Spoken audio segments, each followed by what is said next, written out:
हरे कृष्णा। लोग अक्सर ये प्रश्न पूछते हैं कि अगर हम भक्ति करेंगे तो फिर हमारे घर की जिम्मेदारियों को कौन निभाएगा। अगर भगवान क्या ये कहते हैं कि भजन करने के लिए घर बार छोड़ दो, तो हमारे लिए अपने घर को छोड़ना अभी बहुत मुश्किल है। तो इसी प्रश्न का उत्तर भगवान श्री कृष्ण ने अर्जुन को भी दिया और भगवान ने भगवत गीता के 3 अध्याय के 8 नंबर श्लोक में इस बात को प्रतिस्थापित किया। नियतम कुरु कर्म त्वं कर्म जायो हि अकर्मणा शरीर यात्रा अपि च ते ना प्रसिद्धते अकर्मणा। भगवान कह रहे हैं नियतम कुरु कर्म त्वं, अपने कर्मों को नियमित रूप से करो, अपनी रिस्पॉन्सिबिलिटीज को निभाओ, अपनी प्रेस्क्राइब ड्यूटीज को करो। कर्म जायो ही अकर्मणा, कर्म करना श्रेष्ठ है न कर्म करने के, क्योंकि अकर्मणा मतलब कोई कर्म ना करना। लोग सोचते हैं अरे माला पकड़ करके कोई बैठ गया, इसका मतलब काम धंधा तो होगा नहीं, लाइफ में फेलियर होगा, इसीलिए तो माला पकड़ कर बैठ गया है। तो ऐसा नहीं है। भगवान कह रहे हैं कर्म करना सबको जरूरी है, जो भक्ति करता है उसको भी, और जो भक्ति नहीं कर रहा है वो तो कर्म करते ही है। क्यों करना जरूरी है? शरीर यात्रा पीछाते, जो ये शरीर की यात्रा है, जन्म से मृत्यु की यात्रा, इसमें शरीर का निर्वाह करने के लिए कुछ ना कुछ कर्म तो करना है। भले ही हम भक्ति में कर्म करें या हम भौतिक कर्म करें, कर्म तो करना पड़ता है और सबको अपनी अपनी जिम्मेदारियां पूर्ण रूपेण तरीके से निभानी चाहिए। ना प्रसिद्धते अकर्मणा, क्योंकि कर्म न करने से व्यक्ति को जीवन में सिद्धि मिलने वाली नहीं है। अगर सिद्धि लेनी है, अपने जीवन में सुख अनुभव करना है, तो कार्य तो करना पड़ेगा। क्योंकि आप देखिए कभी कभी ऐसा होता है, लोग ना घर बार छोड़ देते हैं, कहते हैं मैं ना अब इतना स्ट्रेस में हो गया हूं, साधु बनूंगा, छोड़ करके चले जाते हैं। ऐसा ही एक बार एक व्यक्ति था, वो अपनी पत्नी से बहुत दुखी हो गया और कहता है मैं अपनी पत्नी को अब उसके साथ मेरा रहना बड़ा मुश्किल हो गया है, डाइवोर्स ले नहीं सकता क्योंकि आसपास के लोगों का प्रेशर बहुत है। तो एक काम करता हूं, मैं सब कुछ छोड़ करके हिमालय चला जाता हूं। हिमालय पर गया और वहां जाकर के देखा तो 7 साधु लाइन में बैठे थे और उनमें से सबसे आगे एक प्रथम हेड, जो सबसे बुजुर्ग लग रहे थे, गंभीर लग रहे थे, वो सबसे मेन साधु थे। उनसे जाकर के पूछा कि महाराज एक बात बताइए, मेरी अपनी पत्नी से नहीं बनती है, तो कोई तरीका बताइए कि मैं अपने घर में सेटल हो जाऊं।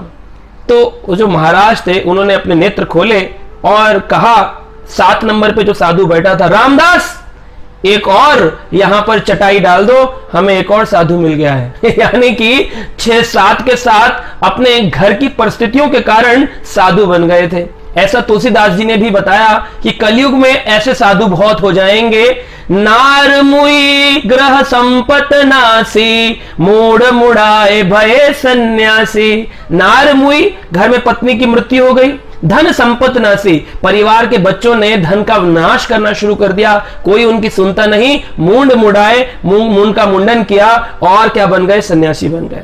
लेकिन सांप्रदायिक सन्यासी जो होते हैं वो आश्रमों के सन्यासी होते हैं, वो आश्रम को ग्रहण करते हैं, वो ऐसे भगोड़े नहीं होते हैं, वो भागते नहीं हैं। तो 4 आश्रम और 4 वर्ण बताए गए हैं, जैसे कि आश्रम है ब्रह्मचारी आश्रम, गृहस्थ आश्रम और उसके बाद वानप्रस्थ आश्रम, फिर है सन्यास आश्रम। आश्रम को सही रूप से स्वीकार करना।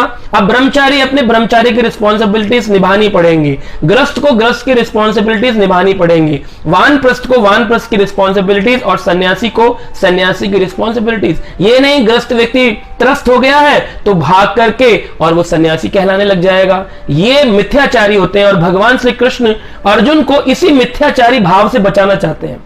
भगवान कहते हैं देखो भाई, ब्राह्मण, क्षत्रिय, वैश्य, शूद्र, ये 4 वर्ण हैं।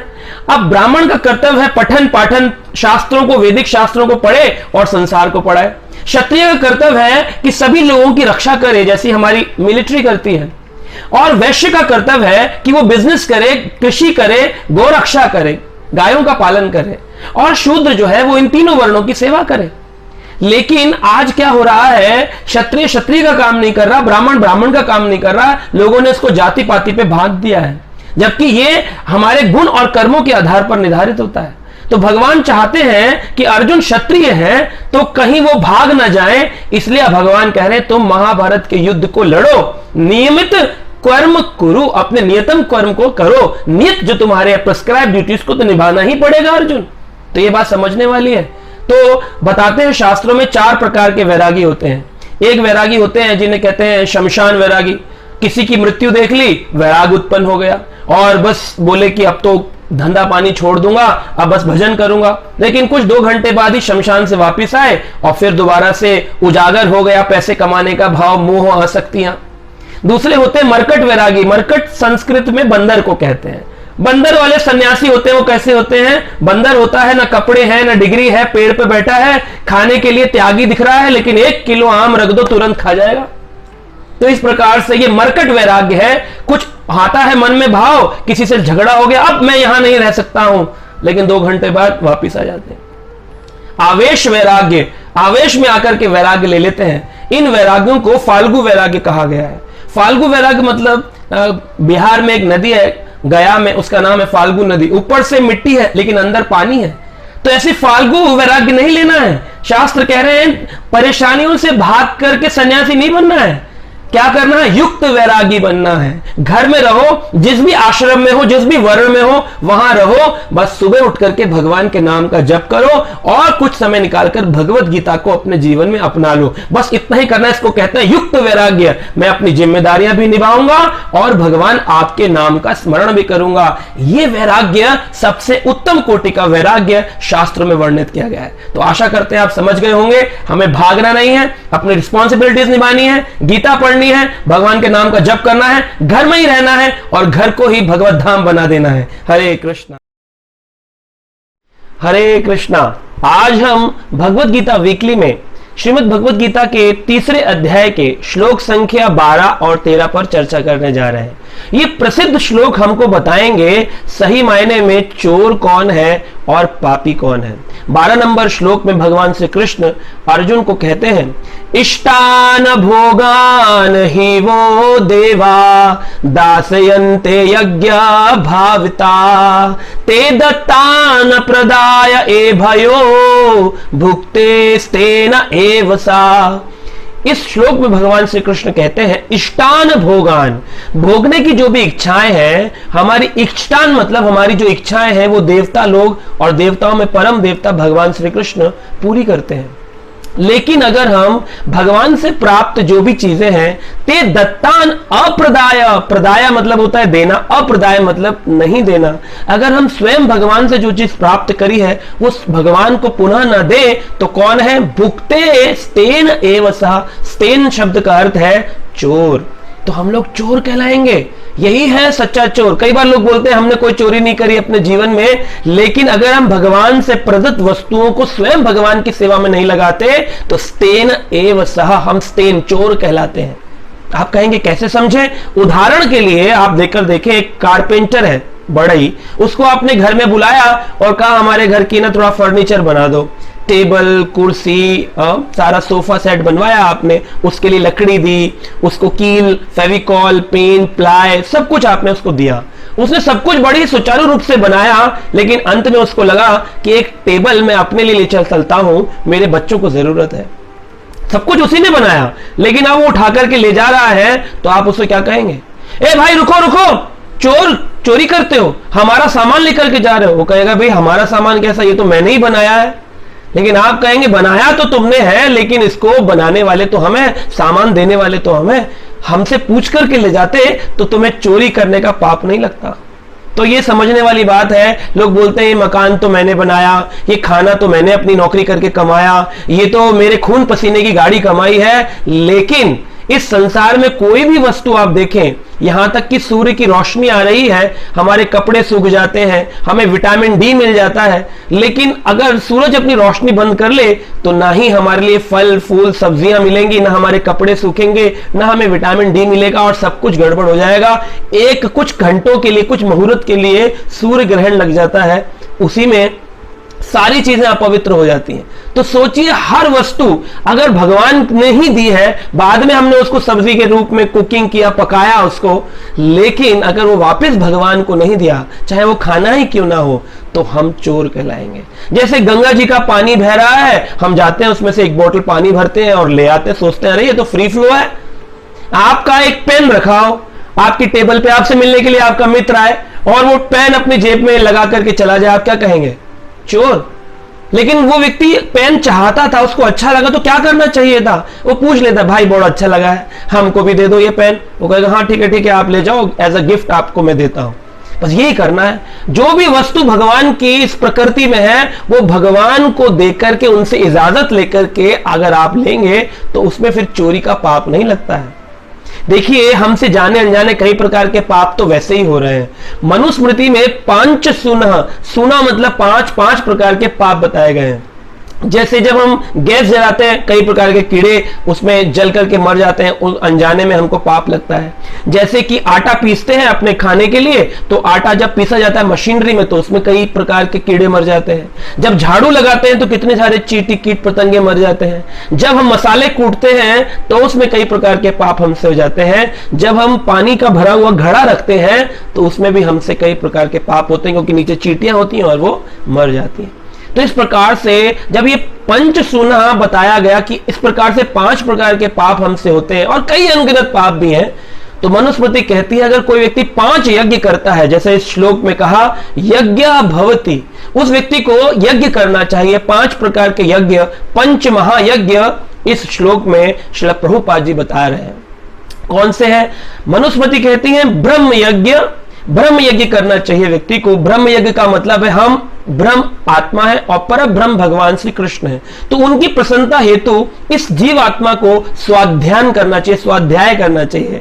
भागवत और भगवत गीता जैसे जो ग्रंथ हैं उनको हम लेकर के बैठे और भगवत गीता जैसे ग्रंथ को लेकर के बैठे और पढ़ने से एक ब्रह्म यज्ञ हो जाएगा। जीव आत्मा की संतुष्टि होती है जब वो परम ब्रह्म के बारे में ब्रह्म कोई ज्ञान प्राप्त करता है। दूसरा है पितृ यज्ञ, अपने माता पिता पितरों को हम श्राद्ध कर्म करें और जीते जी उनकी सेवा करें और मरने के बाद उनके लिए श्राद्ध आदि कर्म करें, तो ये एक पितृ यज्ञ कहलाता है, ये भी बहुत जरूरी है। तीसरा है देव यज्ञ।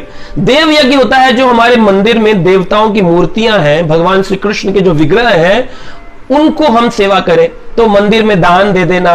जैसे अभी चतुर्मास चल रहा है, इसमें विशेष आप दान दे सकते हैं मंदिर में दान देना, मंदिर में जाकर पूजा अर्चना करना या फिर घर में ही पूजा अर्चना करना, इसे देव यज्ञ कहते हैं। और फिर आता है भूत यज्ञ। भूत मतलब जितनी भी जीवात्माएं संसार में हैं उन सभी के लिए एक दया की भावना अपने मन में रखना। जैसे चींटियों के लिए आटा डाल देना, या फिर आप देखें कुत्ते को रोटी खिला देना, गाय को हरा चारा खिला देना, पक्षियों के लिए जो घर में जूटा गिर जाता है वही पक्षियों के लिए दाना डाल देना, पानी डाल देना। तो इस प्रकार से जब हम करते हैं तो इसे कहते हैं कि हाँ, इस व्यक्ति ने हर जीवात्मा के लिए सोचा है। ग्रस्त आश्रम में तो व्यक्ति को घर के बाहर आवाज लगानी चाहिए, कोई भूखा तो नहीं है, अगर कोई है तो पहले तुम खाओ बाद में हम खाएंगे। इस प्रकार से मनुस्मृति वर्णन करती है व्यक्ति को। और सबसे उत्तम है कि हम जो है ना मंदिरों में जाकर के आने वाले लोगों को प्रसाद वितरण करें, क्योंकि सबसे उत्तम है प्रसाद जो है वो भगवान का भोग लगा हुआ वो लोगों में बांटना। और 5वां यज्ञ है अतिथि यज्ञ। जो भी घर पर आए, विशेष करके वैष्णव लोग घर पर आए, तो ब्राह्मण लोग घर पर आए तो उन लोगों का सत्कार हो जल से और भोग से। ये 5 महायज्ञ बताए गए हैं। तो इस प्रकार से इन यज्ञों को करने से हमने अनजाने में अगर कोई सूना पाप किया है तो उससे मुक्ति हो जाती है। तो ये समझने वाली बात बड़ी इंपॉर्टेंट है। और अगले श्लोक में भगवान कहते हैं यज्ञ शिष्टा नशिनो संतो मुच्यन्ते सर्व कल्भिषे भुजन्ते ते तु अघम पापा ये पच्यन्ते आत्म कारणात्। यज्ञ शिष्टा अशन संतो, संतो मतलब है संत लोग, भक्त लोग जो है ना वो यज्ञ में भगवान को भोग लगा के जब अर्पित भोग प्रसाद रूप में बदल जाता है, जब भगवान के पास जाता है तो भोग है, भगवान उसको भोगते हैं। और जब भगवान श्री कृष्ण उसको भोग लेते हैं तो जो रेमिनेंट्स होते हैं, जो बचा हुआ होता है वो प्रसाद कहलाता है। और उससे मुच्यन्ते सर्व कल्भिषे, उससे सारे के सारे पाप से हम मुक्त हो जाते हैं। तो कलयुग में बड़ा सरल है, भगवान के लिए हम भोजन बनाएं उस चेतना से कि हम भगवान के लिए बना रहे हैं। भगवान के सामने उस थाली को रखें, उसमें वो चीज रखें जो भगवान श्री कृष्ण ग्रहण करते हैं, जैसे पत्रम पत्ते जो हो गए, जैसे शाक मूली सब्जियां, पुष्पम जैसे फूल गोभी और विभिन्न प्रकार के पुष्प, फलम कई प्रकार के फल, सेब केला, ये सब भगवान को दें। और तोयम दूध या जल या फिर जूस आदि, ये भगवान को चीजें पसंद है, यही लगाएं। चाय कॉफी नहीं पीते भगवान, भगवान अंडा लहसुन प्याज नहीं खाते भगवान, तो वो चीजें भगवान को नहीं दे, और जब भगवान को नहीं दे तो फिर हम तो खा ही नहीं सकते, क्योंकि हम तो वही खाते हैं जो भगवान को भोग लगने के बाद प्रसाद रूप में मिलता है। भुजन्ते ते तु अघम पापा, इस श्लोक में कह रहे हैं भगवान अघम, अघ मतलब पाप होता है और अघम मतलब घोर पापी होता है वो व्यक्ति। ये पचंती आत्म कारणात, जो अपनी टेस्ट बर्ड्स के लिए, अपने स्वाद के लिए चाउमीन बना रहा है प्याज डाल के, छोले भटूरे बना रहा है प्याज डाल के, और कह रहा है अरे अरे भगवान को तो खाली ना किशमिश का भोग लगा दो, ये तो हमारे लिए है। ये पचंती आत्म कारणा, जो अपने लिए बनाता है, सही मायने में वो कौन है? अघम पापः, बहुत बड़ा घोर पापी है। अब कोई व्यक्ति कहेगा हम तो सादा जीवन उच्च विचार खाली खाना ही तो खा रहे हैं, लेकिन इस खाने में भी पाप है। भगवान को बिना दिए अगर कुछ ग्रहण किया तो ये सबसे बड़ी चोरी है। इसलिए इतने सारे यज्ञ नहीं कर सकते, कलयुग में खाली एक ही यज्ञ कर लो, हरे कृष्ण कृष्ण कृष्ण हरे हरे, हरे राम राम राम हरे हरे। बस इस मंत्र का जाप करिए और जो कुछ भी आप खाते हैं वो भगवान को भोग लगाइए। आप ना तो चोर कहलाएंगे न पापी बनेंगे। हरे कृष्णा हरे कृष्णा। आज हम गीता वीकली में चर्चा करने जा रहे हैं श्रीमद् भगवत गीता के 3 अध्याय का 21 नंबर श्लोक। क्योंकि आजकल लोग समाज में प्रश्न पूछते हैं कि समाज का इतना पतन क्यों हो रहा है, और इसी का उत्तर इस श्लोक में स्वयं भगवान श्री कृष्ण के द्वारा अर्जुन को दिया गया। भगवान कहते हैं यत यत आचरति श्रेष्ठस् तत्तत् एवेतरो जना सयत् प्रमाणात् कुरुतो लोकस्तदनुवर्तते। यत यत आचरति श्रेष्ठस्, जैसा जैसा आचरण श्रेष्ठ लोग करते हैं तब तब इतरो जनः, उसी प्रकार से समान लोग उस श्रेष्ठ पुरुष के आचरण का अनुगमन करते हैं। सयत् प्रमाणात् कुरुतो, और वो जो प्रमाण प्रस्तुत करते हैं, लोकस्तत् अनुवर्तते, उसी का इस लोक में लोग पालन करते हैं। इसलिए एक बहुत बड़ी जिम्मेदारी होती है एक श्रेष्ठ व्यक्ति पर, एक लीडर पर, समाज के हेड के ऊपर। देखिए आज हमारे समाज के पतन का कारण है जितने भी नेता हैं, फिल्मी नेता कहें, पॉलिटिकल नेता कहें, सामाजिक नेता कहें, उसमें से अधिक जो है वो भौतिकता में लिप्त है, इंद्रिय तृप्ति में लिप्त है। कोई शास्त्र सम्मत चुनाव नहीं कर रहा है, शास्त्रों को नहीं पढ़ रहा है। इसी के कारण आज इतना पतन है। फिल्म देखते हैं लोग और उन्हीं को भगवान मानते हैं, उन्हीं को रात दिन उनका विचार करते हैं, उन्हीं का दर्शन करते हैं। अगर कोई व्यक्ति समझ ले कि इट्स अ फिक्शन, ये एक कहानी है, ये सच्चाई नहीं है, तो फिर वो व्यक्ति का जीवन बदल सकता है। लेकिन फिर भी लोग टेलीविजन को छोड़ना नहीं चाहते हैं और उन्हीं के अंदर रचे पचे रहते हैं, और उनको उन्होंने अपना नेता, अपना भगवान बनाया है। नेता शब्द नेत्र से आया है। नेत्र का मतलब होता है आंखें, लेकिन अगर नेता नेत्रहीन हो जाए तो फिर समाज किस दिशा में जाएगा? श्रीमद् भागवत में बहुत सुंदर तरीके से 7वें स्कंद के 5वें अध्याय 31 नंबर श्लोक में कहा गया, अंधा यथा अंधेरा उपनीयमाना। अंधा व्यक्ति अंधों का अगर नेता बन जाएगा तो फिर क्या होगा? सारे के सारे अंधे जो एक अंधे का अनुगमन कर रहे हैं वो सब गड्ढे में गिर जाएंगे। तो इस प्रकार से आज समाज का पतन का कारण है कि लोगों ने अपने नेताओं को उनको अपना चुनाव कर रखा है जो नेत्रहीन है। हम ये नहीं कहते कि सारा समाज ऐसा है, सारे अभिनेता ऐसे हैं। कुछ अच्छे अभिनेता हैं, कुछ अच्छे नेता हैं, लेकिन अधिकतर कलयुग समाज में इसी प्रकार लोगों से भरा पड़ा है। देखिए हमें यह समझना चाहिए कि राम राज्य की चर्चा हो रही है।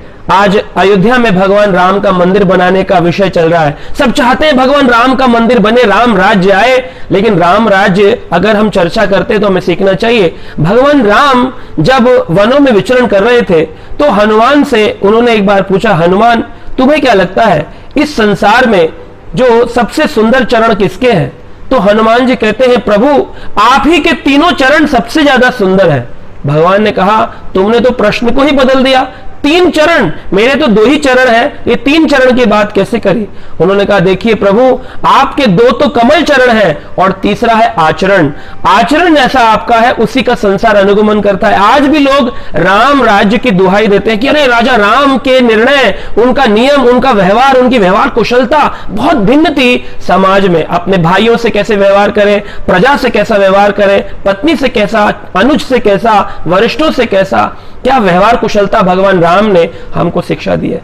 आज अगर हम उस शिक्षाओं को अनुगमन नहीं करें तो खाली मंदिर बनाने से काम चलने वाला नहीं है। तो ये समझने वाली चीज है कि चैतन्य महाप्रभु जो स्वयं भगवान कलयुग में, उन्होंने कहा कि आप आचार भी करें और आप फिर उसका प्रचार करें। एक बार एक अध्यापक था, उसने अपने बच्चों को कहा कक्षा में कि सब लोग कल एक स्टेटमेंट याद करके आना कि हमें गुस्सा नहीं करना चाहिए, गुस्सा करना गंदी बात होती है।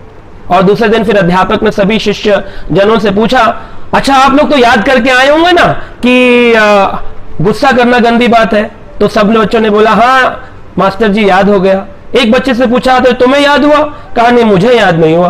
कहा इसमें क्या मुश्किल है, मुझे क्रोध नहीं करना चाहिए, एक वाक्य है, इसमें इतना मुश्किल क्या जो तुम्हें याद नहीं हुआ? कहा नहीं मास्टर जी समझ नहीं आया मुझे, तो मेरे को जो समझ नहीं आता वो फिर याद भी नहीं होता। कहा तुम कैसी बात कर रहे हो, इतनी सी बात तुम्हारी समझ में नहीं आती, चलो इस बेंच पे खड़े हो जाओ, अब तो समझ में आया? कहा नहीं मास्टर जी अभी समझ नहीं आया। हाथ आगे करो, शंटियां मारी, अब समझ में आया? कहा अभी भी समझ नहीं आया। तो उस बच्चे से मास्टर ने कहा क्यों समझ में नहीं आ रहा तुम्हारे? बच्चा कहता है मास्टर जी आपने कल कहा क्रोध करना गंदी बात है और आप खुद इतना क्रोध कर रहे हैं, तो मैं यही सोच रहा था क्रोध को वश में पाना कितनी मुश्किल बात है। वाक्य बोलना तो सरल है लेकिन अपनाना बहुत मुश्किल है। उसी प्रकार से श्री चैतन्य महाप्रभु ने कहा कि कोई मंत्र दे रहा है संसार में कि मंत्र ये होते हैं, मंत्र पौराणिक है, मंत्र ऐसे हैं, कई तो मंत्र दे रहे हैं, कोई पुराण बता रहे हैं कि इस प्रकार के पुराण को पढ़ो, इस प्रकार के पुराण को पढ़ो, लेकिन मूल शास्त्र क्या कहते हैं, आचार्य परंपराएं क्या कहती हैं, उसका ज्ञान हमको नहीं है। इसीलिए कोई साधु ज्ञानी हो सकता है लेकिन वो प्रचार नहीं करता। तो जो लोग भजन करते हैं, अपना स्वाध्याय करते हैं, उनको कहते हैं भजनानंदी, और जो लोग प्रचार करते हैं उनको कहते हैं गोष्ठानंदी।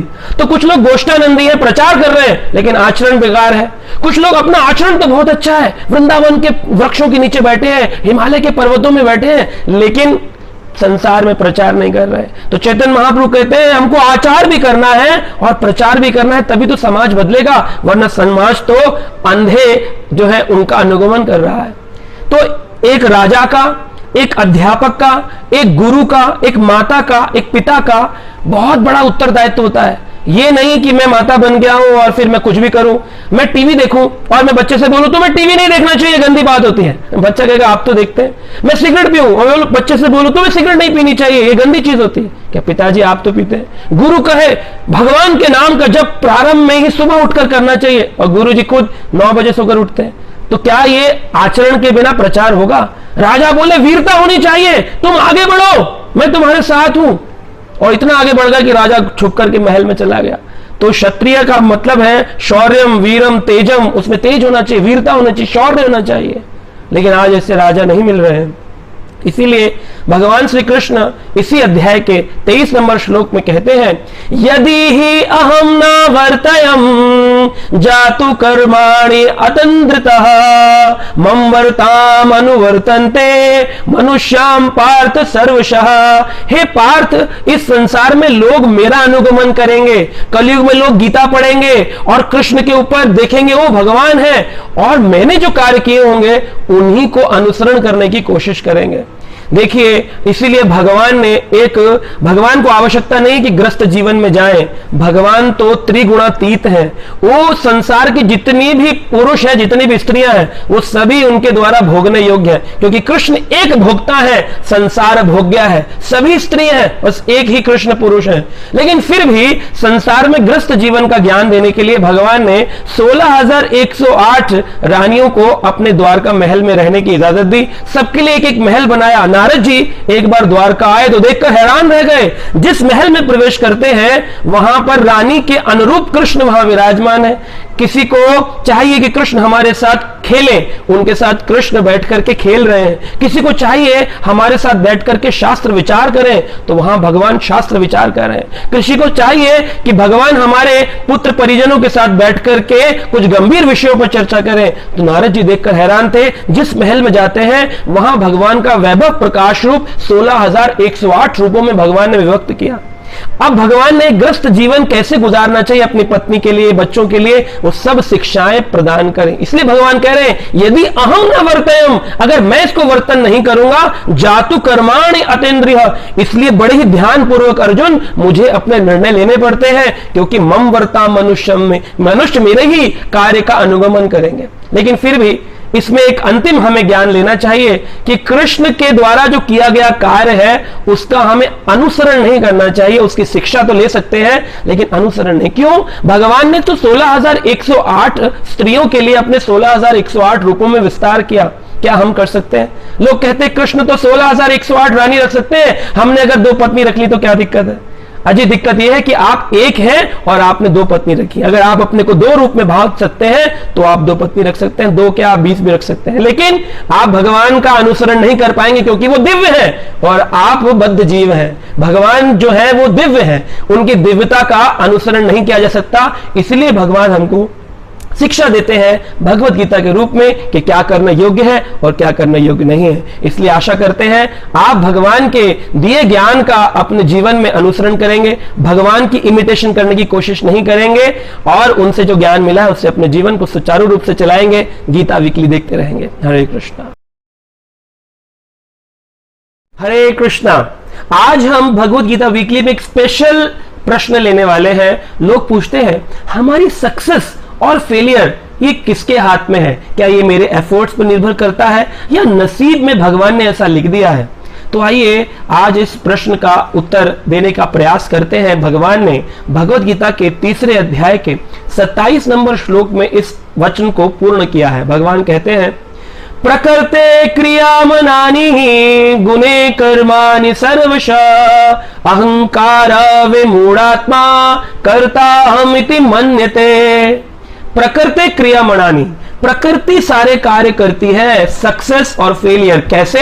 प्रकृति क्रियामणानि गुणे कर्माणि सर्वशः, 3 गुणों के संग में, सतोगुण रजोगुण तमोगुण, इन 3 गुणों की रस्सी से हम बंधे हुए हैं। प्रकृति का सारा काम करती है लेकिन अहंकार विमूढ़ आत्मा, विमूढ़ मतलब होता है मूर्ख। अहंकार में, ईगो में एक मूर्ख व्यक्ति को लगता है कर्ता अहम, आई एम द डूअर, कर्ता अहम इति मन्यते, वो ऐसा मानता है। इसी प्रकार से हम देखें तो 2 प्रकार के लोग संसार में हैं, भौतिकवादी, अध्यात्मवादी। भौतिकवादी जो सदा हर काम को अपनी इंद्र तृप्ति के लिए करते हैं, खाना बनाएंगे तो अपनी खुशी के लिए, घूमने जाएंगे तो अपनी खुशी के लिए, और अध्यात्मवादी जो काम करते हैं वो हर काम करते हैं कृष्ण की प्रसन्नता के लिए, भगवान की प्रसन्नता के लिए। तो दोनों में क्या भेद है? एक भौतिकवादी व्यक्ति जब कोई प्रयास करता है, एफर्ट्स करता है, तो उसमें इतना घुस जाता है, उसके फल से इतना आसक्त हो जाता है और जैसे ही सक्सेस मिलती है क्रेडिट खुद लेना चाहता है। कहता है मैंने अपनी मेहनत से कर दिखाया, मैंने अपनी मेहनत से ये मकान बनाया, मैंने अपनी मेहनत से ये फैक्ट्री बनाई, मैंने अपने जीवन को कहां से कहां लाके रख दिया, अपने बच्चों को मैंने अमेरिका पढ़ने के लिए भेजा। अहंकार विमूढ़ात्मा कर्ता अहम इति मन्यते। ये अहंकार में तो बोल रहा है व्यक्ति मैं लेकिन यही व्यक्ति के साथ जब फेल हो जाए, कोई व्यक्ति फेलियर आ जाए जीवन में, तो क्या होगा इनके जीवन में? ये भौतिकवादी व्यक्ति भगवान पे दोषारोपण करते हैं, इस प्रभु ने मेरे साथ ऐसा क्यों कर दिया, और ऐसा सदमा लग जाता है कि उस सदमे से बाहर ही नहीं निकल पाते हैं और वो लोग कई प्रकार के रोगग्रस्त हो जाते हैं। लेकिन वही अध्यात्मवादी के साथ क्या होता है? अध्यात्मवादी व्यक्ति सोचता है कि अगर सक्सेस हो जाए, भगवान मैं अयोग्य था लेकिन फिर भी आपने मुझे इतना कुछ प्रदान कर दिया, आपकी जय हो जय हो जय हो। और फेल हो जाए, प्रभु आप मुझे शिक्षा देने के लिए ऐसा मेरे साथ कर रहे हैं। जैसे एक छोटा बच्चा है, उसको माता पिता अगर गला खराब हो जाए तो एक कड़वी औषधि पिलाते हैं। बच्चा जानता है ये दवाई मेरे भले के लिए है।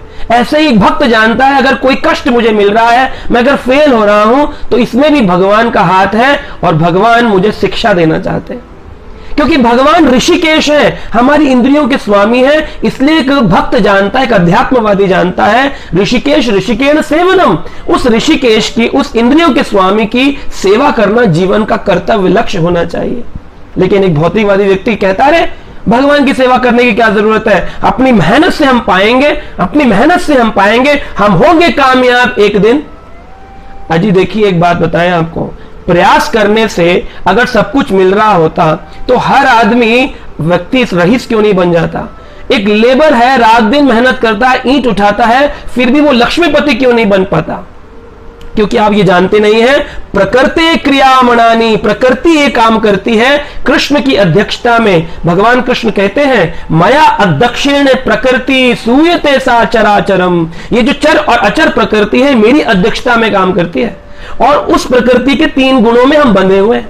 एक व्यक्ति जो डांट खा रहा है और एक व्यक्ति जो डांट रहा है, ये दोनों प्रकृति के गुणों में बंधे हैं। जो डांट रहा है वो व्यक्ति आज इस व्यक्ति के कर्म का फल इसे दे रहा है कि तूने पिछले जन्म में मुझे डांटा, आज मैं तुझे डांट रहा हूं।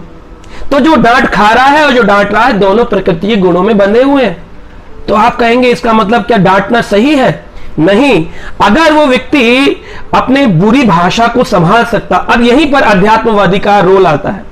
एक भक्त जो है उसको कभी ऐसा मौका मिलेगा, क्योंकि परिस्थितियां जो आती हैं ये प्रकृति हमको प्रदान करती है। हमारे पूर्व जन्म के कर्मों से हमने कुछ कर्म किए थे तो आज प्रकृति ने वो परिस्थिति हमको प्रदान करी। वो भक्त के जीवन में भी आएगी और एक अभक्त के जीवन में भी आएगी। अभक्त जो है वो उस प्रकृति पर, उस परिस्थिति पर अपनी बुद्धि लगा करके रिएक्ट करेगा, लेकिन एक जो भक्त है वो अपनी बुद्धि लगा के रिएक्ट नहीं करेगा, वो उसमें अपनी सूक्ष्म आजादी का सदुपयोग करेगा। कहेगा ओ आप मुझे डांट रहे हैं, मैं रिएक्ट नहीं करूंगा क्योंकि कृष्ण मुझे शिक्षा देना चाहते हैं। अगर मुझे सुख मिलेगा, कुछ उपलब्धियां मिलेगी, तो मैं सोचूंगा ओ कृष्ण आप तो मुझे अयोग्य व्यक्ति को दे रहे हैं। तो इस प्रकार से भक्त हर परिस्थिति में कृष्ण को केंद्र बना के चुपचाप निकल जाएगा। इसलिए लॉस होने पर उसको कोई बड़ा सदमा नहीं लगेगा। लेकिन वही भौतिकवादी को अगर लॉस हो जाए, सदमाग्रस्त हो जाते हैं लोग। ऐसे ऐसे लोग मैंने रिहेबिलिटेशन सेंटर में मिले हैं, मैं कई बार गया हूं, देखा है कि लोगों की आंखें चढ़ी हुई हैं। बस घर में एक ऐसी कम उम्र के व्यक्ति की मृत्यु हो गई थी, बच्चे की या परिवार में किसी सदस्य की, सदमा हो गया क्योंकि वो तैयार नहीं थे, वो गीता नहीं पढ़ते थे, वो भगवान के नाम का मंत्र जाप नहीं करते थे। अगर कोई व्यक्ति अध्यात्म को जीवन में धारण करे वो इन सारी परिस्थितियों से आसानी से निकल सकता है। सक्सेस और फेलियर वो जानता है मेरे कर्मों का फल है, लेकिन अगर मैं भक्ति करूंगा तो मुझे कम से कम अपनी फेलियर को सहने की शक्ति तो मिलेगी। और ऊपर से कृष्ण तो मदद करते हैं। भगवान कृष्ण इसी अध्याय के 30 नंबर श्लोक में कहते हैं मयि सर्वाणि कर्माणि संन्यास अध्यात्म चेतसा निराशी निर्ममो भूत्वा युधस्व विगज्जरा। भगवान कह रहे हैं मयि सर्वाणि कर्माणि, अपने सारे कर्म मुझे अर्पित करके करो। कैसे? संन्यास अध्यात्म चेतसा, संन्यास ले लो, त्याग दो आसक्तियों को, सक्सेस रिजल्ट्स में मत अटैच हो, छोड़ दो, जो होना होगा होगा। Do your best and leave the rest, बाकी छोड़ दो। बस बेस्ट का एफर्ट कर सकते हो, लेकिन फल आपके हाथ में नहीं है, वो भगवान के हाथ में छोड़ दो। अध्यात्म कैसा रखो? संन्यास अध्यात्म चेतसा, साथ में अध्यात्म को धारण करो, गीता पढ़ो, भागवत पढ़ो, जप करो। और क्या कह रहे हैं? निराशी, अपने रिजल्ट्स के लिए निराशी हो जाओ, जो होना होगा देखा जाएगा। निर्ममो, बहुत ज्यादा आसक्त मत हो, स्वामित्व की भावना को छोड़ दो। बच्चे को मैं बड़ा करके मैं समझदार बनाऊंगा, मैं नहीं हूं, ये मैं की भावना निकाल दो। निर्ममो, ममत्व समाप्त कर दो, स्वामित्व समाप्त कर दो। भूत्वा युधस्व विगज्वर, और साथ में आलस को त्याग दो। आदमी सोचता है सब कुछ जब भगवान ही कर रहा है, प्रकृति कर रही है, तो फिर मैं क्या करूंगा, मैं आलस में चुपचाप बैठ जाता हूं। तो आलस भी भगवान कह रहे हैं, उस आलस को भी त्यागो। कर्म तो तुम्हारे हाथ में है, लेकिन फल के स्वामी तुम नहीं हो। ये तो प्रकृति को मैंने सेवा दे रखी है, वो ही तुम्हें कर्मों का फल प्रदान कर रही है। इसलिए सक्सेस और फेलियर ये प्रकृति हमारे पूर्व जन्मों के कर्मों से देती है। लेकिन अगर कोई भक्ति करता है तो भगवान के पास इतनी शक्ति है कि वो इंटरफियर करेंगे आपके जीवन में, और आपकी अगर फेलियर लिखा होगा जिससे आप टूट जाएंगे भक्ति में, तो भगवान आपको सक्सेस प्रदान कर देंगे। और अगर आप भक्ति में हैं और उस सक्सेस से आप अहंकारी हो जाएंगे, तो भगवान उस सक्सेस को समाप्त करके आपको फेलियर दे देंगे। तो भगवान इंटरफेयर करते हैं और आपको पूरा का पूरा ऐसा बना देंगे कि आप सक्सेस और फेलियर दोनों में समान स्थिति बनाए रखेंगे। तो आशा करते हैं आप समझ गए होंगे और सक्सेस और फेलियर में दुखी नहीं होंगे, जीवन को आनंद में जिएंगे। हरे कृष्णा। हरे कृष्णा। तो आज हमारे भगवत गीता वीकली में आपका स्वागत है। आज हम श्रीमद् भगवत गीता के तीसरे अध्याय के श्लोक संख्या 35 पर चर्चा करने वाले हैं, जहां पर भगवान श्री कृष्ण ने अर्जुन को ये ज्ञान दिया है कि हमें हमेशा अपने स्वभाव पूर्ण कार्य करने चाहिए। आइए पढ़ते हैं भगवान श्री कृष्ण अर्जुन को क्या कहते हैं। भगवान कह रहे हैं, श्रेयान स्वधर्मो विगुणा परम धर्मात् सुअनुष्ठितात् स्वधर्म निधनम श्रेया पराधर्मो भयावह। भयावह भगवान यहां पर कह रहे हैं कि व्यक्ति को अपने स्वभाव अनुसार कार्य करना चाहिए, भले ही उसमें त्रुटियां क्यों ना हो, बजाय इसके कि हम दूसरे की कॉपी करके अपना जीवन जिए, क्योंकि हमें इमिटेशन करके जीवन नहीं जीना चाहिए।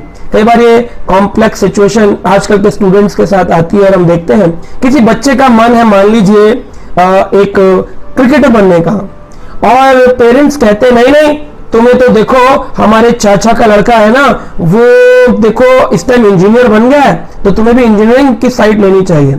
कोई बच्चा है वो गायन अच्छा करता है, उसकी आवाज बहुत अच्छी है, माता पिता कहते नहीं नहीं तुम ना डॉक्टर बनो, देखो तुम्हारे परिवार में वो डॉक्टर है, तुम्हें डॉक्टर बनना चाहिए, डॉक्टर बन के तुम अच्छा धन कमा सकते हो। इस प्रकार के भगवत गीता में कई प्रश्न पूछे जाते हैं, लेकिन हमें समझना चाहिए भगवान ने क्या कहा। भगवान कह रहे हैं, श्रेयान स्वधर्मो विगुणः। स्वधर्म व्यक्ति का जो स्वयं का स्वभाव है, जो स्वयं का धर्म है, उसी में परम धर्मात् स्वनुष्ठित, उसमें अनुष्ठित होना चाहिए, उससे ही भली भांति रूप से करने का प्रयास करना चाहिए, बजाय इसके स्वधर्मान निधनम श्रेयम। अगर कोई व्यक्ति अपने स्वधर्म को त्याग करके दूसरे का कॉपी भी करता है, परम धर्मो भयावह, वो सही मायने में अन्यों के लिए एक भयावह जीवन उत्पन्न हो जाएगा। अब व्यक्ति बन तो जाएगा इंजीनियर, माता पिता की इच्छा पूर्ति के लिए, इंटेलिजेंट है तो पास भी हो जाएगा, इंजीनियरिंग में भी चला जाएगा, जॉब भी करेगा, पर लाइफ मोनोटोनस रहेगी, लाइफ में हमेशा दुख रहेगा, कहेगा कि यार काश मैं क्रिकेटर बनता, और जब क्रिकेट आएगा चेहरे पर उत्साह होगा, कहेगा वाह एक शॉट और, आज छुट्टी कर लेता हूं ऑफिस की, धर्म था। लोग बोलते हैं अरे तुम नहीं बन रहे सचिन तेंदुलकर ऐसे करके डांट देते हैं बच्चों को। लेकिन सोचना चाहिए सचिन तेंदुलकर भी तो किसी के घर में जन्म लिए थे। स्वधर्म निभाने का मौका तो दीजिए। आज 99% परिवारों में आज जो हमारी एजुकेशनल सोसाइटी है, इसमें सबको दबाया जा रहा है, नहीं तो अपनी इच्छा अनुसार नहीं कर सकते, जो माता पिता तुम्हें बता रहे वही करो। हमें माता पिता होने के नाते, गुरु होने के नाते, टीचर होने के नाते एक बच्चे को, अपने शिष्यों को हमें उस चीज में उजागर करना चाहिए, उसमें उनको हेल्प करना चाहिए, फैसिलिटेट करना चाहिए जिसमें उनका स्वभाव है। देखिए ये बहुत इंपॉर्टेंट बात है। एक बार एक कथा आती है कि एक बार एक ब्राह्मण था और वो नदी पर स्नान कर रहा था। तो नदी पर स्नान करते हुए उसने देखा कि एक बिच्छू जो है वो डूब रहा है, तो उसने एक पत्ता लिया और उस बिच्छू को बचाने का प्रयास किया, तो बिच्छू दौड़ करके चल के आया और उसके हाथ पे डंक मार दिया। जब हाथ पे डंक मारा तो ब्राह्मण जो घबरा गया और उसके हाथ से छूट गया, फिर डूबने लगा। तो उसने इस बार पत्ता तो मिला नहीं, उसने ऐसे ही अंजुली भर के बिच्छू को बचाना चाहा, तो बिच्छू ने फिर हथेली पे डंक मारा, फिर उसने हथेली ऐसे कांप गई पूरी, तो फिर इसी हाथ से उठाने की कोशिश करी तो उसने इस कलाई पे डंक मार दिया। कई बार ऐसा हुआ तो एक साइड में खड़ा एक व्यक्ति था समझदार, वो कहता है अरे भाई क्या कर रहे हो, वो बिच्छू तुम्हें बार बार डंक मार रहा है और तुम बार बार उसे बचाने का प्रयास कर रहे हो, ऐसा क्यों? तो उस व्यक्ति ने कहा देखो मैं ब्राह्मण हूं, मैं ब्राह्मण के कर्तव्यों को, स्वभाव को त्याग नहीं सकता हूं। बिच्छू का स्वभाव है डंक मारने का, जब वो अपने स्वभाव को नहीं त्यागने को तैयार है तो मैं क्यों किसी और के लिए अपने स्वभाव को त्याग दूं? व्यक्ति को अपने स्वभाव अनुसार कार्य करना चाहिए, ब्राह्मण को ब्राह्मण उचित कार्य करना चाहिए, क्षत्रिय को क्षत्रिय उचित कार्य करना चाहिए। ब्राह्मण से ये एक्सपेक्टेशन होती है कि एक ब्राह्मण जो है वो सदाचारी हो, सत्यवादी हो, विनम्र हो। एक क्षत्रिय से ये एक्सपेक्टेशन होती है कि इसके अंदर बल होना चाहिए, शक्तिशाली होना चाहिए, शौर्य होना चाहिए, वीरता होनी चाहिए। अब क्षत्रिय है तलवार लेके तो खड़ा है, लेकिन है ना ऐसे हरे कृष्णा जी हरे कृष्णा, अब मैं तलवार नहीं चलाऊंगा, मैं तो विनम्र बन गया हूं, ब्राह्मण बन गया हूं, तो ये क्षत्रिय है। और एक ब्राह्मण है जो कि है ना, उससे आशा है कि वो हाथ जोड़कर विनम्रता का स्वभाव सत्य विचार करे, लेकिन वो क्या कहता है, गुस्सा कर रहा है, अरे तुमने ऐसा कैसे कर दिया मंदिर में। तो ब्राह्मण से अपेक्षा नहीं की जाती है। तो जो एक उपेक्षा किसी से की जाती है, उस स्वभाव को हमें बरकरार रखना चाहिए। हर एक व्यक्ति का जन्म एक स्वभाव में हुआ है, तो ये समझने की कोशिश करनी चाहिए। अब प्रश्न उठता है, क्या ब्राह्मण जो है वो भक्ति करने के लिए है, या क्षत्रिय नहीं कर सकता, वैश्य नहीं कर सकता? हर व्यक्ति ब्राह्मण हो, क्षत्रिय हो, वैश्य हो, शूद्र हो, किसी भी अवस्था में अपने स्वभाव के उचित कार्य करते हुए वो भक्ति को अपने जीवन में अंगीकार कर सकता है। उदाहरण आता है सबसे बड़ा अर्जुन। अर्जुन जो थे, उन्होंने क्षत्रिय धर्म का त्याग नहीं किया, इसीलिए भगवान अर्जुन को कह रहे हैं, अर्जुन तुम क्षत्रिय हो, लड़ो, लेकिन फिर भी तुम ऊंचे भक्त कहलाओगे, क्योंकि तुम कृष्ण प्रसन्नता हेतु लड़ रहे हैं। अर्जुन को क्या आवश्यकता थी लड़ने की? और अपने ही गुरुजनों को मारा, अपने ही परिवार के लोगों को मारा, किस लिए? कृष्ण प्रसन्नता हेतु। इसलिए ब्राह्मण को शास्त्र प्रचार करना है, शास्त्र पढ़ना है, सेवा करनी है, सत्य विचार करना है, कृष्ण प्रसन्नता हेतु। क्षत्रिय को लड़ाई झगड़ा करना है, रक्षा करनी, ये नहीं कि गली में मारपीट की बात नहीं हो रही है, देश रक्षा करनी है, राज्य रक्षा करनी है, जैसे हमारे पुलिस आर्मी, लेकिन कैसे? कृष्ण प्रसन्नता हेतु, अपने लिए नहीं, अपने चक्रों के लिए नहीं, अपने वीर चक्रों के लिए नहीं, कृष्ण के लिए। अर्जुन ने युद्ध किया कृष्ण के लिए, करोड़ों लोगों को मारा, लेकिन एक व्यक्ति के पाप का फल नहीं भोगना पड़ा। भगवान ने कहा क्योंकि तुमने मेरे लिए सबको मारा है। वैश्य है, बिजनेस करे, कोई मना नहीं करता कि तुम ब्राह्मण बनो, मंदिर में बैठो, बिजनेस करो, लेकिन किसके लिए? कृष्ण के लिए। जो बिजनेस में धन आए उसे कृष्ण सेवा में लगाओ। गाय पालन करो, लेकिन किसके लिए? कृष्ण के लिए। ऐसे ही शूद्र है कोई व्यक्ति और उसको मन नहीं करता कि मैं कोई बिजनेस करूं, मैं जॉब करूं, मैं रक्षा करूं, मैं शास्त्र पढ़ूं, कहता है हम तो ना झाड़ू लगा के खुश हैं, कोई बात नहीं, किसके लिए? कृष्ण के लिए। जब कोई व्यक्ति कृष्ण को केंद्र बनाता है तो वो अपने जीवन में बहुत बड़ा बदलाव देखेगा। और कई बार कृष्ण भक्ति करने से लोग अपने स्वभाव तक को भी बदल लेते हैं। शास्त्र में आता है कि जो विश्वामित्र ऋषि थे, वो क्षत्रिय घर में जन्म हुआ था, लेकिन बाद में उन्होंने कृष्ण भक्ति करने के लिए अपने को ब्रह्म ऋषि बना लिया, ब्राह्मण बना लिया। तो एक क्षत्रिय ब्राह्मण बन सकता है कैसे? इमिटेट करके नहीं, कृष्ण भक्ति करके। और एक परशुराम जी थे जो स्वयं एक ऋषि संतान है, भगवान के अवतार है ना। दमग्नि जो ऋषि थे और जमदग्नि उनके पुत्र हैं परशुराम जी, और रेणुका माता के पुत्र हैं। और जमदग्नि जो थे उनके यहां से एक बार कीर्तवीर अर्जुन जो राजा था, वो सुरभि गाय जो थी धेनु का, उसको चुरा कर ले गया था, और उनके पिता के साथ उसने बड़ा दुर्व्यवहार करने का प्रयास किया। और यहां तक कि वो जाकर के और परशुराम जी वापस ले आए युद्ध करके। है तो ऋषि संतान, ब्राह्मण है, लेकिन क्षत्रिय क्यों कार्य कर रहे हैं? कृष्ण भक्ति के कारण हम कई बार अपने कार्यों में परिवर्तन कर सकते हैं, लेकिन इमिटेट करके नहीं। तो जर्नल मासेस के लिए क्या है? कृष्ण को केंद्र बनाओ और अपने स्वधर्म, अपने स्वभाव के अनुसार कार्य करो और जीवन को आनंदमय बनाओ। आशा करते हैं आप समझ गए होंगे और अपने जीवन को, अपने बच्चों के जीवन को उनके स्वभाव के अनुसार डेवलप करने का मौका देंगे, जैसे भगवान ने इस श्लोक में बताया। हरे कृष्णा। हरे कृष्णा। हमारे गीता वीकली में आज आपका स्वागत है।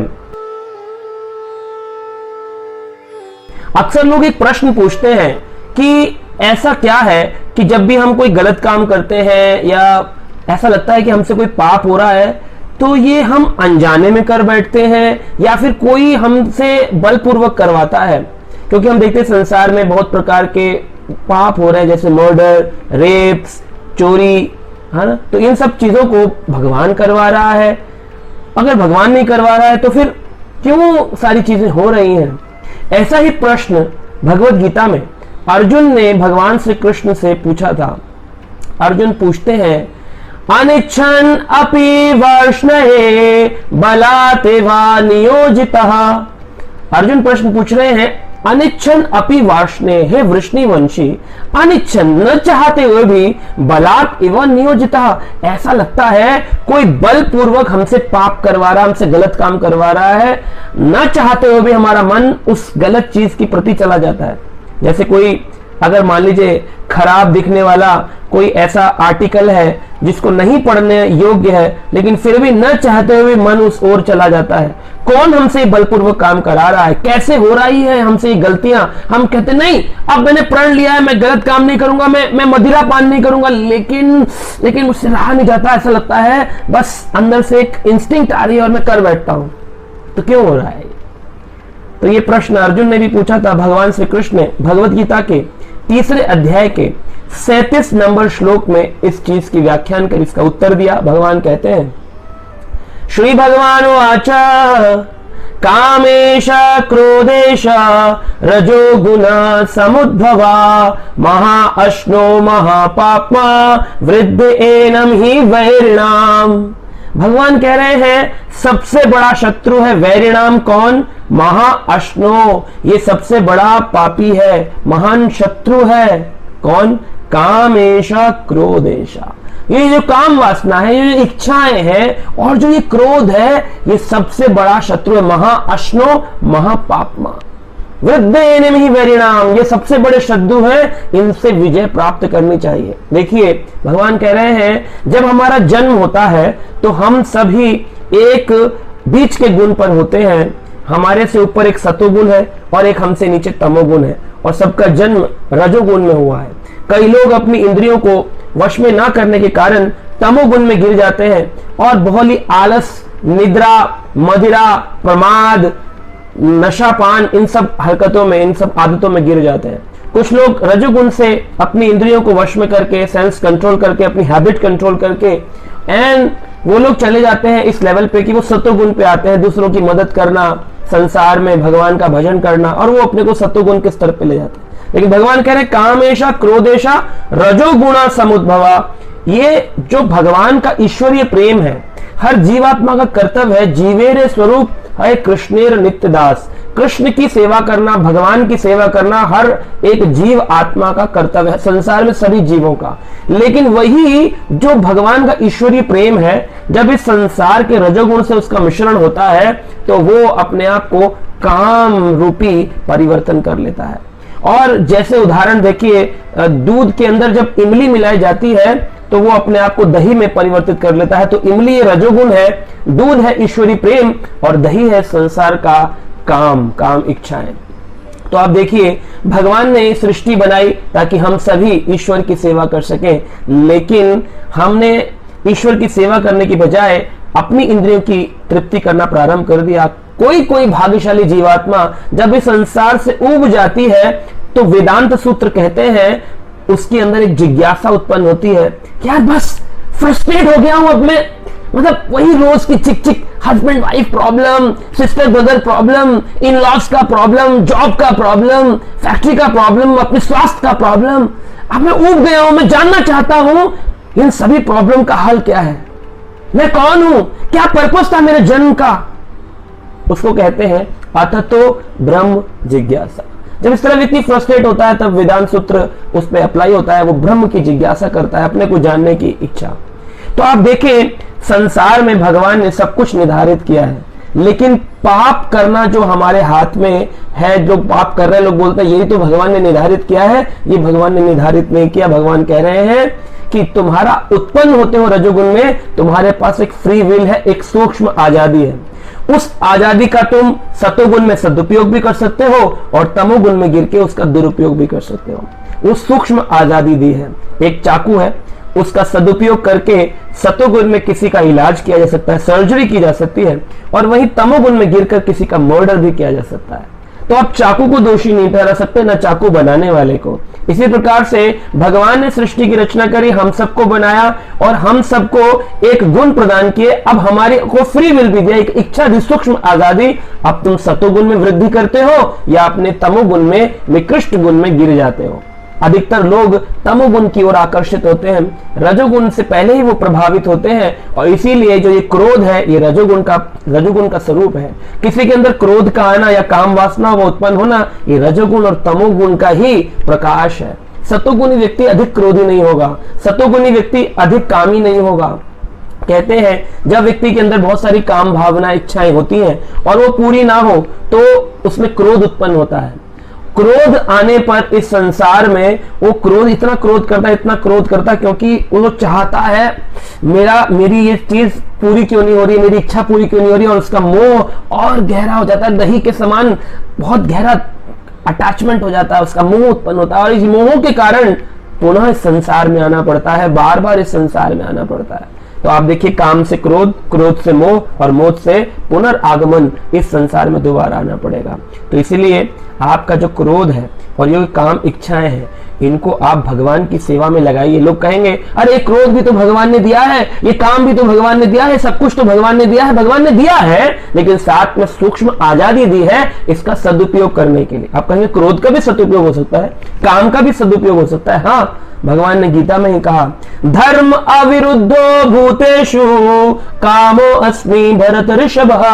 हे भरत ऋषभ, हे भरतवंशी, हे अर्जुन, धर्म अविरुद्ध हो, जो धर्म के विरुद्ध नहीं है, धर्म के अगेंस्ट नहीं है, ऐसा काम भी मेरी सेवा ही है। जैसे घर में संतान की उत्पत्ति करना और उन संतानों को कृष्ण भावना भवित भक्त बनाना, उनको भगवान के मंदिर ले जाना, उनको अच्छे संस्कार देना, धर्म अविरुद्ध हो, क्योंकि ये धर्म के विरुद्ध नहीं है। भूतेषु कामोऽस्मि, मैं ही काम हूं।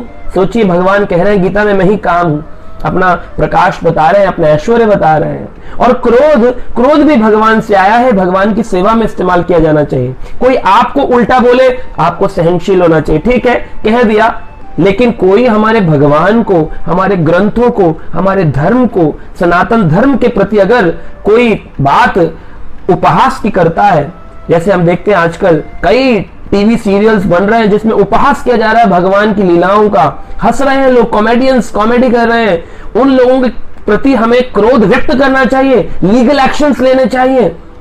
हाँ? तो जैसे हनुमान जी का उदाहरण आता है, श्रील प्रभुपाद कहते हैं हनुमान जी में भी क्रोध था, भगवान के द्वारा दिया गया। इतने बड़े साधु, इतने बड़े संत हैं, इतने बड़े भगवान के प्रतिनिधि हैं, जिनकी सभी पूजा करते हैं, मंदिरों में पूजा होती है। वो हनुमान भी जब गए रावण के पास और उसने बोला कि अरे वानर आया है हमसे लड़ने के लिए, इसकी पूंछ में आग लगा देंगे, इसको ऐसा कर देंगे। हनुमान जी सहन करते रहे, ठीक है, मुझे ही तो बोल रहा है, भगवान का सेवक हूं, सब कुछ सुनने को तैयार हूं, मेरा लक्ष्य निर्धारित है राम सेवा। लेकिन बाद में जब रावण ने भगवान राम के प्रति उपहास करना प्रारंभ किया, अरे क्या कर लेगा वो एक वन में विचरण करने वाला छोटा सा मनुष्य, मेरा क्या बिगाड़ सकता है। रावण ने जब इस प्रकार से राम को बोला, छोटा सा मनुष्य, और अभी तो उसे समुद्र पार करके आना है, कैसे समुद्र पे वो आएगा चल करके, एक मनुष्य मेरा क्या कर लेगा, मैं जानता नहीं है, मैं तीनों लोगों का स्वामी हूं, मैंने स्वर्ग पर विजय प्राप्त करी है, प्रकांड विद्वान हूं। इस प्रकार से जब वो बोल रहा था राम भगवान के खिलाफ, तब हनुमान जी को क्रोध आया, और जब उसकी हनुमान जी की पूंछ में आग लगाई गई तो हनुमान जी ने पूरी लंका को दहा कर दिया। हर वर्ष हम भी दहा करते हैं, लंका बनाते हैं, और नकली रूप में लंका दहन का कार्यक्रम होता है रामलीलाओं में। तो आप सोचिए, जो ये लंका दहन किया, ये क्रोध व्यक्त किया क्योंकि राम का उपहास किया। इसलिए क्रोध को अगर राम की सेवा में, भगवान के भक्त या मंदिर की सेवा में लगाया जा सके, तो वो क्रोध भी भगवान की सेवा में नियुक्त किया जा सकता है। लेकिन क्रोध एक होता है, क्रोध आ जाना, हमारे लिए किसी ने कुछ बोल दिया, अरे तुम मोटे दिखते हो, पतले दिखते हो, कम कमाते हो, तुम तो साधु हो, तुम तो पुजारी हो, ऐसे करके कुछ उपहास कर दिया और हम क्रोध करने लगे, मेरे ऐसे कैसे तुमने बोल दिया। तो ये सही मायने में क्रोध का दुरुपयोग है। तो हम काम और क्रोध का सदुपयोग कर सकते हैं और अपनी इच्छाओं का सदुपयोग कर सकते हैं, और इस प्रकार से हम सदा सतोगुण में ठाकुर जी की सेवा कर सकते हैं। हरे कृष्ण। हरे कृष्णा। गीता वीकली में आपका स्वागत है। आज हम एक विशेष प्रश्न पर चर्चा करेंगे। लोग बोलते हैं, क्या मैं कभी अपने मन को सशक्त बना सकता हूं? क्या मैं अपने कभी मेमोरी को शार्प कर सकता हूं?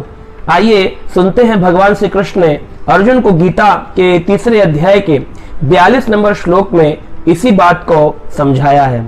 भगवान कहते हैं, इंद्रियाणि पराणि आहो इंद्रभ्य परमं मनः मनसस्तु परा बुद्धि बुद्धे परतस्तु सा। भगवान ने 4 चीजों का वर्णन किया इस श्लोक में, इसको 4 भाग में बांटा जाए। इंद्रियाणि पराणि आहो, इस संसार में सबसे ज्यादा हमारे शरीर में शक्तिशाली हैं इंद्रियां। 5 ज्ञान इंद्रियां हैं, ये आंखें, ये नाक, ये जिह्वा, ये कान और ये त्वचा। ये 5 सेंस ऑर्गन्स, नॉलेज एक्वायरिंग, जिनसे हम ज्ञान लेते हैं। इंद्रियाणी पराणी आहु, ये सबसे श्रेष्ठ हैं, इस पूरे शरीर को खींचती हैं। गाना सुनने के लिए कान खींचते हैं, फिल्में देखने के लिए आंखें खींचती हैं, सुगंध पाने के लिए नाक खींचती है, स्वाद चखने के लिए जिह्वा खींचती है, स्त्री पुरुष आपस में संसर्ग करने के लिए, स्पर्श करने के लिए ये त्वचा खींचती है संसार में। तो इस तरह से इंद्रियां सबसे शक्तिशाली है हमारे शरीर में। उसी प्रकार से लेकिन इंद्रियों से भी शक्तिशाली कौन है? इंद्रियाणी पराणी आहु इंद्रभ्य परमम मनः, मन इन इंद्रियों से श्रेष्ठ है। मन इन 5 इंद्रियों को वश में कर सकता है, लेकिन मन अगर वश में ना हो तो फिर ये 5 इंद्रियां भी वश में नहीं होंगी। और मन से ऊपर क्या है? मनः परतस्तु बुद्धि, बुद्धि जो है ये मन से श्रेष्ठ है। बुद्धि जो इंटेलिजेंस जिसे कहते हैं, मन को कहते हैं माइंड और बुद्धि को कहते हैं इंटेलिजेंस। तो इंटेलिजेंस जो है ये हमारे माइंड से भी ज्यादा श्रेष्ठ है, और इंटेलिजेंस से भी ज्यादा, बुद्धि से भी ज्यादा श्रेष्ठ क्या है? बुद्धे परतस्तु सा, बुद्धि से परे क्या है? परतस्तु स मतलब आत्मा, सोल, यानी कि हम। अब इसको एक उदाहरण से समझते हैं। जैसे एक रथ है, उस रथ के अंदर 5 घोड़े हैं, उन घोड़ों को खींचने वाली एक लगाम है, और लगाम को खींचने वाला एक सारथी है जो कि एक रथ को चला रहा है, और सारथी के पीछे बैठी सवारी रूपी आत्मा। अब रथ जो है ये शरीर है, 5 घोड़े ये 5 हमारी ज्ञान इंद्रियां हैं, और जो लगाम है ये हमारा माइंड यानी मन है, और सारथी यानी कि बुद्धि है, और उसके पीछे बैठी जो हमारी सवारी है यानी कि वो आत्मा यानी कि हम। इस शरीर रूपी यंत्र आरूढ़ माया, इस माया रूपी यंत्र पर आरूढ़ होकर के एक आत्मा यात्रा कर रही है, जन्म से मृत्यु की यात्रा, और 5 घोड़े जो है इंद्रियों के वो इन्हें खींच रहे हैं। अब समझने वाली बात यह है कि मान लीजिए ये शरीर एक फैक्ट्री के समान है, एक उदाहरण ले रहे हैं, फैक्ट्री के समान है। इसके अंदर आत्मा मालिक है, और बुद्धि उसका पुत्र है, और मन उसका जनरल मैनेजर है, और उसमें जो 5 इंद्रियां हैं वो वर्कर्स हैं। अब अगर मालिक सो जाए, अगर उसका पुत्र सो जाए, वो ध्यान में रखे फैक्ट्री का, तो जो जनरल मैनेजर है मन, वो पावर ऑफ अटर्नी अपने नाम करा सकता है, और फिर वर्कर्स को वो करवाएगा जो वो चाहता है।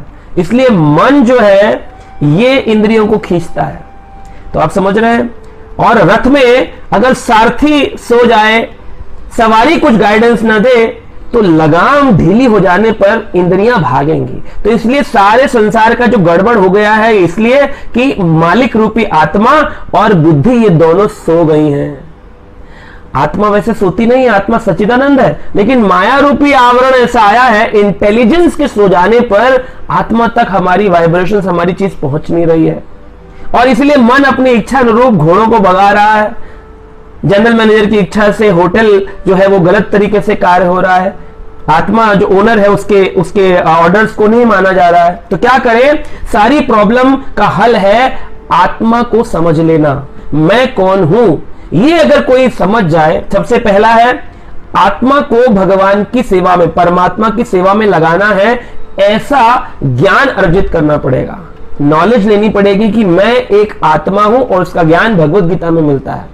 ये समझ में आ जाए कि I am an eternal soul, मैं एक पवित्र सच्चिदानंद आत्मा हूं, इतना समझ ले, पहला स्टेप। दूसरा स्टेप है कि जो ये बुद्धि है, इंटेलिजेंस, इससे हम ये जाने कि आत्मा की स्वाभाविक स्थिति क्या है, ये आत्मा सच्चिदानंद क्यों कहलाती है।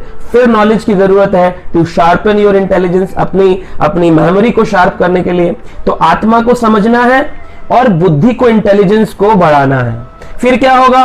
मन को कृष्ण सेवा में लगाना है। मन सदैव कृष्ण पदारविंदयो, सदा कृष्ण के चरणों में लगा रहा है मन।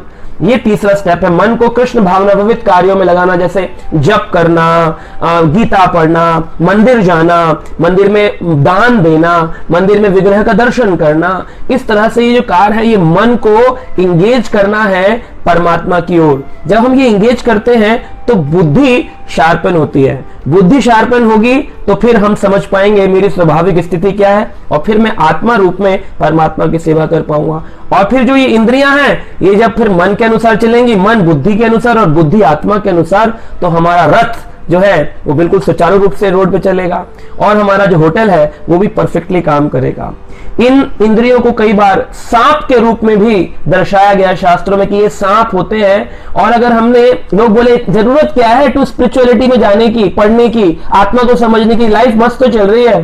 ये जो इंद्रियां हैं, कभी कोई व्यक्ति मोबाइल देख रहा है, गेम देख रहा है, देखते जा रहा, न्यूज चैनल देखते जा रहा, इंद्रियां खींचेंगी और ये सांप के अनुसार है, जिसकी इंद्रियां हैं उसी को डस लेंगी। सांप जो होते हैं वो सपेरे, अधिकतर 90% सपेरों की मृत्यु सांप के डसने से होती है। उन्हीं के जहरीले सांप उनको डस लेते हैं। कभी कभी जब वो सांप पकड़ने जाते हैं उनको पता नहीं चलता और सर्प उनको डस लेते हैं।